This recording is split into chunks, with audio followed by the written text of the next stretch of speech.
क्या है आध्यात्म?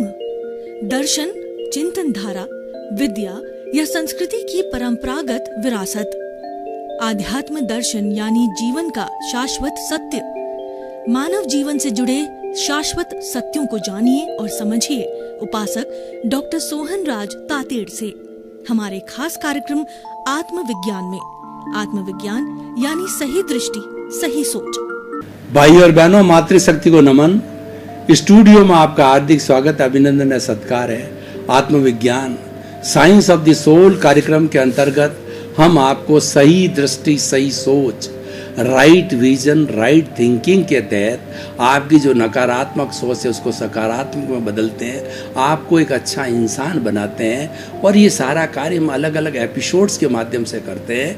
प्रतिदिन नया नया विषय लेते हैं, नया नया प्रसंग लेते हैं। तो आज का हमारा बहुत ही सुंदर विषय है कि सृष्टि का नियम संतुलन। भाई और बहनों, संतुलन का मतलब इक्विलिब्रियम, बैलेंस और सामंजस्य। जब जहां पर सामंजस्य है उसी का नाम सृष्टि है। देखिए कि सूर्य हमेशा पूर्व दिशा में उगता है और पश्चिम दिशा में अस्त होता है, और सूर्योदय के बाद में दिन आता है, सूर्य अस्त के बाद रात होती है, और रात में तारे चमकते हैं और ग्रह होते हैं, नक्षत्र होते हैं और सारी निहारिकाएं होती है। ये पूरी कुदरत है, पूरी सृष्टि है। और ये सृष्टि है पंचभूतात्मक है। पृथ्वी, जल, अग्नि, वायु और आकाश, 5 ही मूल भूतों से सारी सृष्टि, ब्रह्मांड, लोक, संसार और हमारा ये वर्ल्ड बना हुआ होता है। तो इस पूरे में संतुलन होता है, तब जाके ये सही सही चलती है। संतुलन को, पृथ्वी के संतुलन को जो वैज्ञानिक लोग हैं वो सेंटर ऑफ ग्रेविटी बोलते हैं। मतलब ये है कि जो पृथ्वी होती है अपनी धुरी पे घूमती रहती है और ये सूर्य के चारों ओर चक्कर लगाती है, और चंद्रमा पृथ्वी के चारों ओर चक्कर लगाते हैं। सूर्य स्थायी है, सूर्य उगता है और अस्त होता है, चक्कर लगाने वाले होते हैं। वो हमारी पृथ्वी है और हमारा चंद्रमा है, और उसके बाद में तारे हैं, वो सारे एक जगह फिक्स होते हैं, निहारिकाएं वगैरह। तो घूमती है पृथ्वी। पृथ्वी जो है अपनी धुरी पर घूमती है। अगर धुरी सही होती है तो वह जो है कोई प्रॉब्लम नहीं होती, घूमती रहती है। हम जो लट्टू घुमाते हैं उस लट्टू धुरी पर घूमता रहे तब तक सही चलेगा। थोड़ा टिल्ट हो गया, इसका मतलब सेंटर ऑफ ग्रेविटी उसकी डिस्टर्ब हो गई, तो पृथ्वी घूमते घूमते 2, 4, 5% एंगल से अगर डिविएट हो गई तो बहुत बड़ा असंतुलन हो जाता है। और वह संतुलन इतना भयंकर होता है कि वो प्रलय ला देता है। ये जितने भी हमारी अतिवृष्टि, अनावृष्टि और हमारा सुनामी है और प्लेग है, महामारी है, ये कोरोना है, ये सारी क्या है कि ये सृष्टि के असंतुलन के कारण होता है। आज मनुष्य जो कि अपने आप को इस सृष्टि का भक्त नहीं मान करके, सृष्टि को अपने आप को पुत्रवत नहीं मानता है और कहता है कि सारी दुनिया मेरी जेब में है, मैं तो दुनिया का विजेता हूँ। तो इसने क्या किया? पृथ्वी, जल, अग्नि, वायु और आकाश है, इसका जबरदस्त दोहन किया, इसको असंतुलित किया। दोहन कैसे किया कि आज इंसान ने पृथ्वी माँ की गर्भ को चीर चीर करके और हजारों जो है वो मीटर नीचे से पेट्रोलियम निकाला और भी कई प्रोडक्ट निकाले, और माइंस के खोद करके मिनरल्स निकाले, हीरे, पन्ने, माणक, मोती, मकराना वगैरह है, सब माँ की गर्भ से निकाले, क्योंकि ये सारी सामग्री माँ की गर्भ में होती है। और जल का उसने दोहन किया, और जिसको 1 बाल्टी पानी चाहिए 10 बाल्टी पानी गिरा था, उसको पोल्यूट किया। उसके अंदर कलर केमिकल्स जो है हमारी फैक्ट्रियों से बाहर आते हैं, कपड़े की रंगाई का, छपाई का, लेदर का वगैरह, जो हमारी गंगा मैली हुई है, ये अशुद्धियाँ छोड़ने से, मनुष्य की अशुद्धियाँ, फैक्ट्रियों की अशुद्धियाँ छोड़ करके गंगा मैली होगी, यानी ये वाटर पोल्यूशन हुआ। अर्थ पोल्यूशन, वाटर पोल्यूशन, और तीसरा एयर पोल्यूशन, फैक्ट्रियों। हमारी एयर के अंदर प्राण वायु जो है वो मुख्य तत्व है, ऑक्सीजन, उसके साथ साथ में नाइट्रोजन, हीलियम, हाइड्रोजन वगैरह बहुत सी गैसें मिली रहती है। लेकिन हमारे सबसे ज़्यादा प्राण तत्व हर जीवित प्राणी को चाहिए, वो ज़्यादा होनी चाहिए। लेकिन कार्बन डाइऑक्साइड की वो डेंसिटी, कार्बन डाइऑक्साइड की संख्या वो ज़्यादा जब छोड़ी जाती है, फैक्ट्रियों से धुआं है, या हम सांस छोड़ते हैं, या हमारा व्हीकल्स का धुआं छोड़ते हैं, एयर पॉल्यूट हुआ, पृथ्वी, जल, अग्नि को पॉल्यूट किया गया। हमने छोड़ के धुआं करके अग्नि को अशुद्ध किया, आकाश को अशुद्ध किया। वो सारा धुआं, वो सारी कार्बन डाइऑक्साइड, सारी अशुद्धियाँ हैं हमारे आकाश में चली गई। पांचों मूल तत्व आज पॉल्यूटेड हो गए। ये असामंजस्य हुआ, ये असंतुलन हुआ, इसी कारण बीमारी बढ़ी, कोरोना आया। अगर ये संतुलित नहीं रहता तो ये इतना संक्रामक रोग नहीं फैलता। ये बात अलग है कि चीन ने जो है वो वुहान के अंदर इस चीज़ को वहाँ से चमगादड़ों से लिया और फिर इस पर रोक नहीं लगाई, पूरे विश्व में जानबूझ करके फैलाया और विश्व उसकी त्रासदी भुगत रहा है, वो विषय अलग है। लेकिन ये कुल मिला करके ये सृष्टि के असंतुलन से हुआ। सृष्टि का असंतुलन नहीं होती है तो नदियाँ अपने डायरेक्शन से बहती है, ऋतुएं, सर्दी, गर्मी, बरसात, जितने भी क्षेत्र की ऋतुएं समय से आती है और उसके अंदर जाती है। और पेड़ पौधे हैं वो समय से बड़े होते हैं, समय से फल देते हैं, फ्रूट देते हैं, सब्जियां आती है, और 84 लाख जीवा योनियों का भरण पोषण होता है। देखिए कितनी बड़ी एक बात मैं आपको बताना चाहता हूँ कि हमारी भारतीय संस्कृति में जीवित प्राणी, लिविंग एनिमल्स, एनिमेट्स, वो 84 लाख जीवा योनि उत्पत्ति स्थान है। इसको बहुत हृदयंगम और आत्मसात करना चाहिए, क्योंकि ये सृष्टि के संतुलन से जुड़ा हुआ है। वो कौन कौन से हैं? वो है हमारा, जैसे मूल तो हमारी 4 गति है, नरक गति, तिर्यंज गति, मनुष्य गति, देव गति, और 5वीं मुक्ति की अवस्था, मोक्ष। इसी में ही जीवित प्राणी रहते हैं और इसके अंदर अपने अपने कर्मों के अनुरूप जो है घूमते रहते हैं। लेकिन वो 84 लाख जीवा योनियों की कैटेगरी कौन सी है?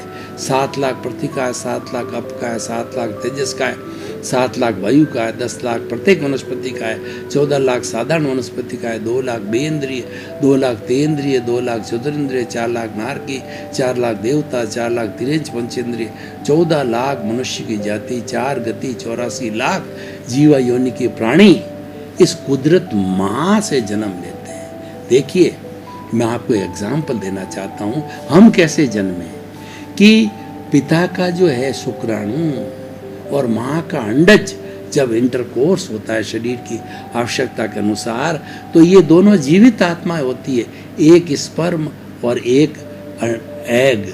तो ये दोनों मिलकर के, मादा और नर मिलकर के दोनों फ्यूजन करते हैं, फ्यूजन करके दोनों आत्माएं समाप्त हो जाती है और एक नई एम्ब्रियो को जन्म देती है। ये नई आत्मा होती है, उसके कर्म अलग होते हैं, ये दोनों के मिश्रण से उसका शरीर भौतिक बनता है, लेकिन कर्म उसके अपने अपने होते हैं। वो एम्ब्रियो धीरे धीरे 9 महीने बड़े होकर के और माता से पोषण प्राप्त करके, और वह एम्ब्रियो जो है वो 9 महीने बाद जन्म लेता है। तो इस तरीके से अलग अलग तरह के जन्म होते हैं, समूर्छन जन्म होता है। हमारी ये जो जितने भी पेड़ पौधे हैं और वो सारा है समूर्छन जन्म लेता है। समूर्छन का होता है कि हमारे इस वायुमंडल की आर्द्रता, टेम्परेचर, ह्यूमिडिटी, उसके अनुसार जो है ये ऑटोमेटिकली जो है समूर्छम रूप से जन्म लेते हैं। कोई माँ के गर्भ की जन्म जरूरत नहीं होती है, टिड्डी दल होता है, पृथ्वी को फाड़ करके ऊपर आता है। जब बरसात होती है तो आप देखते हो हजारों हजारों तरह के नए नए पतंगे और नए नए कलर के जीव जंतु देखने को मिलते हैं। ये सारा समूर्छन जन्म है। एक इंद्रिय तो हमारे जो है वो पृथ्वी का है, अप का है, तेजस का, वायु का है, वनस्पति का है, और त्रश काय के अंदर 2 इंद्रिय, 3 इंद्रिय, चतुरेंद्रिय और पंचेंद्रिय हम मनुष्य आते हैं और पशु पक्षी आते हैं। ये सारा हमारा संसार का जगत है। इसमें संतुलन रहना चाहिए। और असंतुलन क्या हो गया कि हमारी जितनी दूसरी एनिमल्स है उस एनिमल्स को व्यक्ति हजम कर गया, खा गया। सृष्टि माँ क्या कहती है, मैंने तेरे को जन्म दिया है, जिसने चोंच दी वो चुग्गा देगा। तो मैं तेरा भरण पोषण करूंगी, पर वो भरण पोषण के लिए मनुष्य को लीजिए, शाकाहार उसका भरण पोषण है। पर उसने असामंजस्य किया, उसने माँ की अवहेलना की, माँ के नियमों का पालन नहीं किया। और उसने जितने भी जो है चाइना में देखिए कि बताया जाता है कि हजारों तरह के ऐसा कोई जानवर नहीं है जो कि जीवित रूप के अंदर वो मंडी में नहीं लाया जाता है और लोग उसको खा देते हैं। उसको सांप तक को खा जाते हैं, शेर तक को खा जाते हैं। तो कितना ये वाइल्ड एनिमल का जो है असामंजस्य पैदा किया है। उसी से ही कोरोना आया है। ये वो जो है वो वाइल्ड एनिमल से, चमगादड़ों से होता होता मनुष्य के अंदर जो है डाला गया। एक्चुअली इसके पीछे बदनीयती थी और ये संक्रामक होता गया पूरे विश्व के अंदर। तो भाइयों और बहनों, हम बात कर रहे थे सृष्टि के असंतुलन की। अगर आप देखिए कोरोना के 2-3 लॉकडाउन के पीरियड के अंदर हमने देखा कि जालंधर से जो है हमारा हिमालय साफ नज़र आ रहा था और हमारे जितने सरोवर थे, नदी थे, नाले थे, एकदम शुद्ध नज़र आ रहे थे। आकाश शुद्ध नज़र आ रहा था। क्यों? कि उसको पॉल्यूट करने वाला इंसान घर में बैठा था और उसने, पृथ्वी ने ये झटका दिया, हमारी सृष्टि माँ ने, हमारी कुदरत माँ ने, कि तू घर में उसको पैक किया, घर में उसको बंद किया। क्योंकि उसको सृष्टि को संतुलित करना था, सृष्टि को शुद्ध करना था, अनपॉल्यूटेड करना था। इसलिए मनुष्य को भीतर कैद किया। क्योंकि एक ऐसा विचित्र प्राणी की बाहर आएगा तो इसको पॉल्यूट करेगा, तो यह संतुलन पैदा हो जाता है। तो इसलिए सृष्टि का जो है वो सृष्टि का नियम क्या है, संतुलन का, इसको हम 2 रूप के अंदर लागू करते हैं। सृष्टि की हमने बहुत बड़ी बात की है। और जे ब्रह्मांडे थे, जे पिंडे थे ब्रह्मांडे, यानी ये जो मनुष्य का जो पिंड है, मनुष्य का शरीर है, ये पूरे ब्रह्मांड का प्रतिनिधित्व करता है। तो ब्रह्मांड की तो हमने बात की है, अब हम पिंड की बात करते हैं। ये पिंड पंचभूतात्मक है, पृथ्वी, जल, अग्नि, वायु और आकाश से बना हुआ है और उससे ही पोषित होता है और उसी के अंदर ही विलीन होता है जब मर जाता है, और पूरे जीवन भर 5 इन भूतों से पोषण करता रहता है। तो भाइयों और बहनों, हम जो है इसके संतुलन की बात करें कि इसका संतुलन क्या है। इसके संतुलन के सूत्र है परस्पर क्रो जीवानाम। हमें ये सोचना चाहिए कि मैं अकेला इस सृष्टि के अंदर ही जीवन यापन नहीं करने वाला हूँ। 84 लाख जीवा योनि सभी जीवन यापन करने वाली है और मैं उतना ही सृष्टि से लूँ जो भरण पोषण करूँ जितनी मुझे नीड है। लेकिन व्यक्ति ग्रीड के अंदर चला जाता है। व्यक्ति के लिए कहा जाता है कि सृष्टि के अंदर 84 लाख जीवा योनियों का भरण पोषण करने के लिए साधन उपलब्ध है, लेकिन वो सारे साधन, वो सारी प्रॉपर्टी एक इंसान को दी जाए तो भी वो नहीं दाबता है, क्योंकि वो ग्रीडी हो गया है, क्योंकि उसकी जो है तृष्णा है, उसकी लालसा है आकाश की समान अनंत है। तो ये ग्रीड को रोका ना जाना चाहिए। ये ग्रीड असंतुलन पैदा करता है। ये व्यक्ति का असंतुलन है, क्योंकि इस पिंड का असंतुलन है। पिंड असंतुलित होता है तो ब्रह्मांड असंतुलित होता है, ब्रह्मांड असंतुलित होता है तो पिंड असंतुलित होता है। ब्रह्मांड के संतुलन की हमने बात करी, अब पिंड के संतुलन की हम बात करें। पिंड का संतुलन क्या है? Live and let other live. स्वयं जियो, दूसरों को जीने दो। परार्थ की चेतना होती है कि मैं भी सुखी रहूं, मेरा पड़ोसी भी सुखी मिले। सर्वे भवन्तु सुखिनः सर्वे भवन्तु निरामया। इस सृष्टि के समस्त प्राणियों को सुख मिले, शांति मिले, आनंद मिले, प्रेम मिले और अच्छा स्वास्थ्य मिले, उन सब के प्रति मंगल भावना, ये लिव एंड लेट की भावना है, ये भावना रखनी चाहिए। परंतु बहुत से स्वार्थी होते हैं कि मैंने पिया, मेरे बैल ने पिया, हुआ डहे तो डहे। क्या हुआ कि कोई भी पुराने ज़माने के अंदर लोग भेड़ें चराया करते थे। हमारे अमेरिका के राष्ट्रपति अब्राहम लिंकन भी वो गडरिये थे। तो ऐसे भेड़ चराने वाले लोगों की दो तरह की मानसिकता होती है। एक तो अपने पूरे भेड़ों का या जितना भी उनके पास में पशु जो है दल है उसको पिला करके और वो आराम से कहता है भाई इनकी तृप्ति हो गई। लेकिन एक दूसरा चिंतन क्या कि अब तो मेरे पशु के दल ने पूरा पानी पी लिया है, अब ये कुआं जो पानी दे रहा है वो डह जाए तो मुझे क्या लेना देना है। मैंने पिया, स्वयं ने पी लिया उसने, और मेरे बैल ने पिया यानी पशु दल ने पी लिया, अब कुआं डहे तो नहीं डहे। नहीं, कुआं क्यों डहे, ऐसी बुरा भावना क्यों की जाए।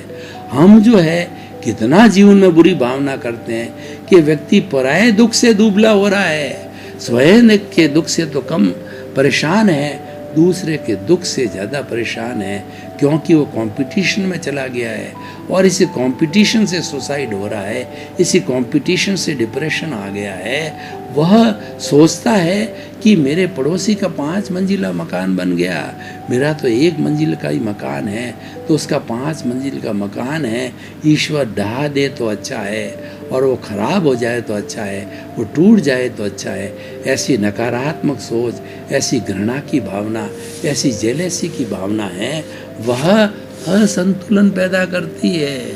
पिंड में असंतुलन, जितने भी नकारात्मक सोच है वह सब पिंड में असंतुलन पैदा करते हैं। और पिंड का संबंध है वो ब्रह्मांड से है। पिंड असंतुलित हो गया तो निश्चित तौर पे ब्रह्मांड हो जाएगा।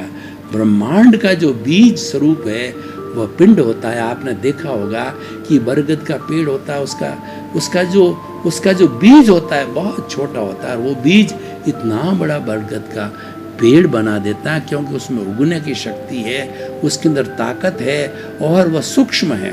सूक्ष्म की ताकत स्थूल से बहुत ज़्यादा होती है। सूक्ष्म के नियम अलग है, स्थूल के नियम अलग होते हैं। तो हम ये कहना चाह रहे थे कि पिंड का असंतुलन रोकिए, नकारात्मक सोच को समाप्त कीजिए, सकारात्मक पैदा कीजिए। सभी सुखी रहें, मैं भी सुखी रहूं, परिवार के सब सदस्य विकास करते रहे, किसी के प्रति हमारी जेलसी नहीं हो, किसी के प्रति हमारा घृणा नहीं हो। और ये सब बातें होती क्यों हैं? इसका होने का कारण ये है ईगो। हमारा जो मन, बुद्धि, चित्त और अहंकार जो पिंड का स्वरूप है, यह संतुलन पैदा करता है। मन बिगड़ गया, बुद्धि बिगड़ जाती है, बुद्धि बिगड़ जाती है तो चित्त बिगड़ता जाता है। और ये बिगड़ता क्यों है कि इन सब पे अहंकार सिग्नेचर कर देता है, मैंने कर दिया। होता क्या है कि मन क्या ये पैम्पलेट निकालता है। जैसे कि कभी भी चुनाव आता है तो कई तरह के पैम्पलेट्स होता है, तो हमारा मन पैम्पलेट दिखाता है और बुद्धि जो है वह चिल्लाती रहती है कि ये पैम्पलेट अच्छा है, ये पैम्पलेट खराब है, इसको ले लो। और वह उछल कूद करती है बंदर की तरह, सद्बुद्धि कुबुद्धि। तो और वो उसके बाद के अंदर जो चित्त है वो चित्त क्या उसका फोटो खींचता रहता है। बुद्धि जैसे बोलती है वह उसका चित्र खींचता है। वो 2-3 तरह के जैसे मान लो विकल्प आते हैं कि मन ने जो पैम्पलेट दिए वो बुद्धि उसको 2-3 तरह के पैम्पलेट लगाती, ये अच्छा है, ये बुरा होता है। अब क्या होता है कि जो हमारा अहंकार होता है जब सिग्नेचर कर देता है, क्योंकि मन, बुद्धि, चित्त, अहंकार का जो मालिक अंतःकरण का है, वह अहंकार भी 2 तरह के होते हैं, पॉजिटिव अहंकार और नेगेटिव अहंकार। पॉजिटिव अहंकार होना चाहिए। पॉजिटिव अहंकार क्या है कि मैं लोगों की भलाई के कार्य करूं, मैं अपना ऐसा व्यवसाय करूं कि ज़्यादा से ज़्यादा लोगों को रोजगार मिले, मैं अपने घर में ऐसा बर्ताव करूं कि सभी प्रेम के साथ रहे, किसी को कोई तकलीफ नहीं, सब हिलमिल के रहे, सबको न्याय मिले, सबको शांति मिले। ये संतुलन का तरीका है। ये हमारा पॉजिटिव अहंकार है। नेगेटिव अहंकार बर्बाद करता है। रावण को देखिए, रावण का अहंकार नेगेटिव था, इसीलिए वो बर्बाद हुआ। और रावण इस पूरे विश्व का सबसे बड़ा वेदों का ज्ञाता था, शिव भक्त था, और उसके पास कई रिद्धियाँ थी, सिद्धियाँ थी, बहुत से देवताओं को उसमें वश में कर रखा था, लेकिन अहंकार के वशीभूत होकर के वो समाप्त हो गया। तो ये जो है हमारे पिंड का संतुलन है। नकारात्मक सोच, कुल 18 तरह की नकारात्मक सोच इस पिंड में पलती है। वो कौन कौन सी होती है? मिथ्यात्व, अविरति, प्रमाद, कषाय और योग, ये 5 तरह की है। और 18 तरह के जो दोष है, क्रांतिपा, वर्षावाद, अदत्तादान, मैथुन, परिग्रह, क्रोध, मान, माया, लोभ, राग, द्वेष, कलह, अव्याख्यान, प्रशून्य, परपरिवाद, रति, मायामर्षा और मिथ्या दर्शन, शल्यपाप, ये 18 तरह के दोष है, 18 तरह के नकारात्मक भाव है। ये पिंड में असंतुलन पैदा करते हैं, इस पिंड को खराब करते हैं, नकारात्मक सोच को पैदा करते हैं। आज हमारे देखिए कि इस पूरी धरती के अंदर जो पोल्यूशन मैंने 5 भूतों का बताया वो एक जगह, लेकिन व्यक्ति ने नकारात्मक सोच को डेवलप करते करते इस पूरे ब्रह्मांड के अंदर अपने नकारात्मक सोच को छोड़ा है। तो आज ब्रह्मांड है नकारात्मक सोच से इतना भर गया है कि कोई व्यक्ति सकारात्मक सोच, ऊर्जा लेना चाहे जो है हमारे ब्रह्मांड से, तो उसको मिलती नहीं है, क्योंकि नकारात्मक सोच से ये भर गया है। मैं आपको उदाहरण देना चाहता हूँ कि एक राजा ने कहा कि हमें शिवलिंग की जो है वह कहना चाहिए प्रतिष्ठा करनी है, तो उसके लिए हमें हजारों लीटर पानी चाहिएगा, दूध चाहिएगा, दूध से जो है उसकी प्रतिष्ठा करनी है। तो उसके लिए उन्होंने ढिंडोरा पिटवाया अपने पूरे के जो पूर्णिमा का जो चंद्रमा क्यों रात में जो है व्यक्ति को टाइम मिलता है, दिन में बिजी रहता है, तो तालाब को साफ किया गया और ढिंडोरा पिटाया गया कि हर एक व्यक्ति एक एक शुद्ध जो है वो दूध का लोटा इसमें डाले, तो दूध से जो है हम शिवलिंग की प्रतिष्ठा करेंगे। अब देखिए नकारात्मक सोच कितना असमंजस्य वाली बात बता रहा हूँ, कितना पैदा करता असमंजस्य की। पहला बड़ा धनाढ़ व्यक्ति था जो फर्स्ट पोजीशन वाला था, वह गया और उसने मन में नकारात्मक सोच को लाया कि मैं तो अकेला व्यक्ति हूँ, अगर पानी की जगह, अगर दूध की जगह मैं पानी इस तालाब में डाल दूँ तो क्या फ़र्क पड़ेगा, क्योंकि मेरे पीछे आने वाले तो हज़ारों लोग हैं, वो इसमें दूध डालेंगे। उस नकारात्मक सोच का प्रभाव है, दूसरे पे पड़ा, तीसरे पड़ा, चौथे पड़ा, और सभी ने जो ये नकारात्मक सोच करके और उस तालाब को दूध की जगह पानी से भर दिया। राजा ने सुबह निरीक्षण किया कि अब उसका दूध का उपयोग करके और हम शिव जी की प्रतिष्ठा करें लिंग के, तो मालूम पड़ा कि वो तो पानी से भरा हुआ है। ये एक रूपक है, एक उदाहरण है कि हमारी नकारात्मक सोच का कितना प्रभाव पड़ता है, सकारात्मक सोच का कितना प्रभाव पड़ता है। इसलिए हमें सोच हमेशा दूसरों की भलाई की रखनी चाहिए। भाई और बहनों, आपका बहुत बहुत धन्यवाद। आप हमारा आत्मविज्ञान कार्यक्रम बराबर देखते रहिए। आत्मविज्ञान कार्यक्रम में सफलता के सूत्र है, जीवन निर्माण के सूत्र है, लाइफ स्टाइल के सूत्र है, जीवन अच्छा कैसे बने, सारे सूत्र अलग अलग एपिसोड्स के माध्यम से बनाए जाते हैं। कुल मिलाकर के हमारा एक ही सिद्धांत है कि नकारात्मक सोच की जगह सकारात्मक सोच का बीजारोपण हो और सकारात्मक सोच वो जगह ले। इसी क्रम में आपके प्रति मंगल भावना शुभ। क्या है आध्यात्म? दर्शन, चिंतन धारा, विद्या या संस्कृति की परंपरागत विरासत। आध्यात्म दर्शन यानी जीवन का शाश्वत सत्य। मानव जीवन से जुड़े शाश्वत सत्यों को जानिए और समझिए उपासक डॉक्टर सोहन राज तातेड़ से हमारे खास कार्यक्रम आत्मविज्ञान में। आत्मविज्ञान यानी सही दृष्टि, सही सोच।